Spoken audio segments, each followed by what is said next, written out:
Hi everyone, it's Lauren and these are the reviews for all of the books that I read in the month of March. Now I did get myself into a bit of a reading slump in March, unfortunately, because some of the books that I was reading were just quite long, and you know when you feel like, well, I feel like I'm not getting anywhere if I'm not actually finishing books. So I was getting a bit like, oh, I just didn't feel the need to go back to some of these books, but I think I'm back and I'm sorted now. So the first book that I finished was a non-fiction book, which I mentioned in my currently reading video that I did a few weeks ago now, and that is Leftover Women by Lita Hong Fincher. And this book examines gender inequality in China, and it's very interesting. A lot of it is very anecdotal, and a lot of the people that Hong Fincher interviews don't want to be named. So there is quite a lot of word of mouth evidence in here, but she does use a lot of research as well.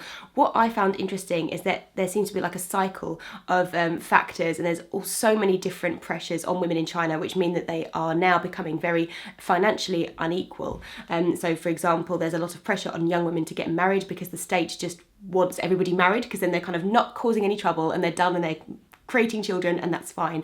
So any woman over the age of kind of 25 who's unmarried is defined as a leftover woman, which means that women feel pressure to marry men that they don't really know very well. Often there's a lot of pressure on the men to own a house before a woman will marry them, so the state says. So all of their friends and family will save money for their male children so that they can buy a house, but they won't let their daughters buy a house.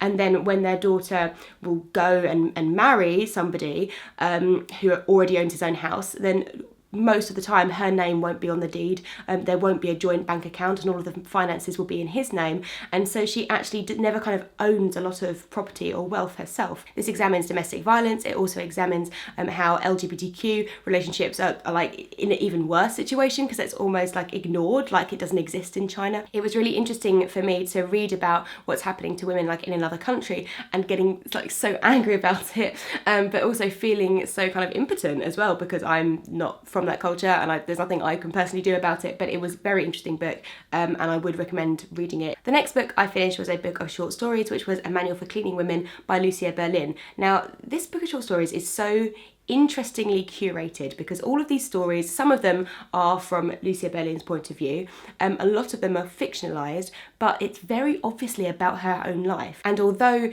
it's not explicit that there's a through narrative, you can piece all of these stories together and you can work out which character's Lucia, and it's amazing. It does feel like it's one autobiography in a way. So even if you don't really read short story collections, or you don't really like them as a rule, I think this would be a really good one to pick up, because it does just feel like, although it's not in chronological order throughout her life, at the end of it I did feel like it was just one big story, and it looks at her alcoholism, it looks at depression, it looks at dealing with death and dealing with her relationships when she was living in Chile when her father was working down there, and it's very wryly kind of funny, despite dealing with some quite dark topics, and it unfolds quite slowly. So I do feel like at first I wasn't sure about her writing style, and at the end of it I was kind of really on board with it, and I really enjoy her as a writer. So yeah, I would really recommend this, even if it's not the kind of thing that you would normally read. The next one that I finished was The Essex Serpent by Sarah Perry, and I picked this up because this was a lot of people's favourite books of last year. It won the Waterstones Book Award, it was longlisted for the Bailey's Prize,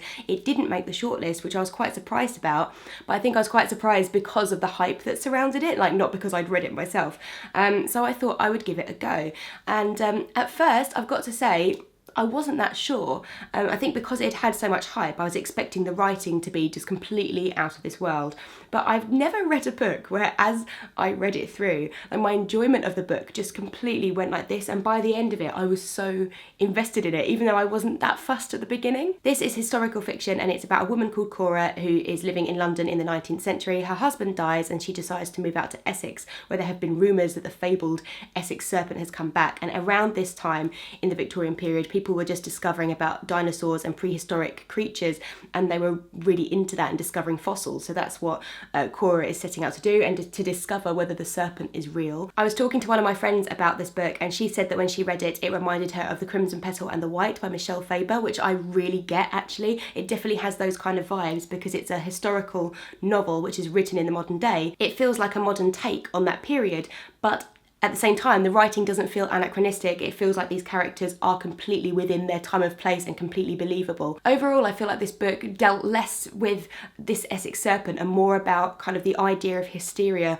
or obsession in kind of lots of different ways, from very personal, private obsessions on a very low scale to the kind of mass hysteria of a whole town kind of believing that this serpent is real. And overall, it's just beautifully crafted, I think. So yeah, I would really recommend this, although don't go into it thinking it's going to be a really fast-paced read, which I think is what I thought when I first started reading it. It definitely builds much more slowly than that, but overall I think the payoff is really worth it. And then finally, I decided to pick up a graphic novel because I was feeling like so kind of bogged down in some of these books because I was reading a few different books at the same time. I wanted something really quick just to kick me back into my reading, and so I picked up the Encyclopedia of Earth, Early Earth by Isabel Greenberg. Now this is the forerunner to 100 Nights of Hero, which came out last year, and nearly everybody I know who's read it on BookTube absolutely loved it, so I thought I'd pick this one up first because it takes place in the same universe. And generally, I really enjoyed it. I really like Isabel Greenberg's art style. I think it's very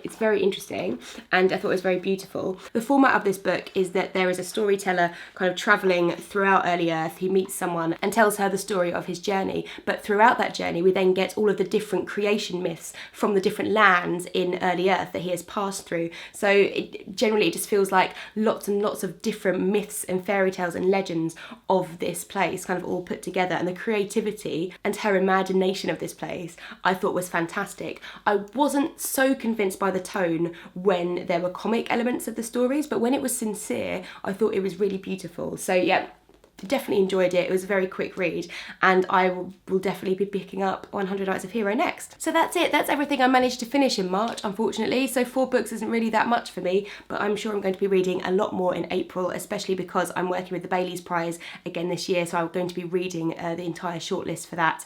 And I'm feeling back in my stride now. I'm definitely reading a lot more than I was during March. So do leave a comment below this video if you have read any of these books. I would love to hear your take on them, and I hope you're having a lovely day wherever you are, and I will see you in my next video.